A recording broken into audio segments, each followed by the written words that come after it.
Sono partite per la serie numero 4, alla corsia 1 Battistella Martina, Fondazione Bentegodi, corsia 3 Pinarello Martina, rappresentativa Idros, corsia 4 Pizzol Monica Nottoli Nuoto 74, corsia 5 Gatta Grisa Chiara Stile Libero SSD, corsia 6 Perlati Nancy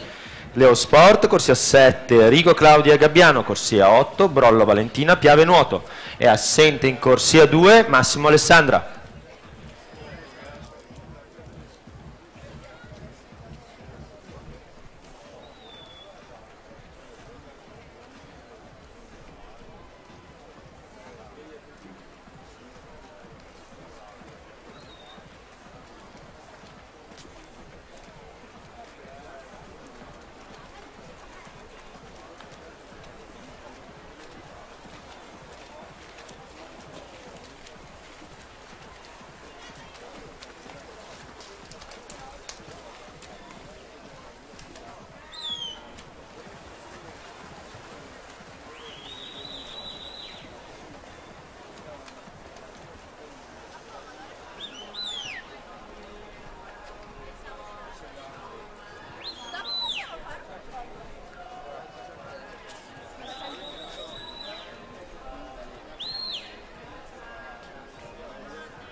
Per la prossima serie, la numero 3, sono in partenza in corsia 1 Bianco Veridiana Rosa Blu, corsia 2 Collodel Martina Nottoli Nuoto 74, corsia 3 Stefanuto Sciaula, rappresentativa Idros, corsia 4 Panizzolo Sofia Team Veneto, corsia 5 Scapola Martina Sporting Club Noale, corsia 6 Fontana Anna Schio Nuoto, corsia 7 Dale Nogare Sofia Schio Nuoto e in corsia 8 Bodei Chloe Vittoria Lata Nuoto.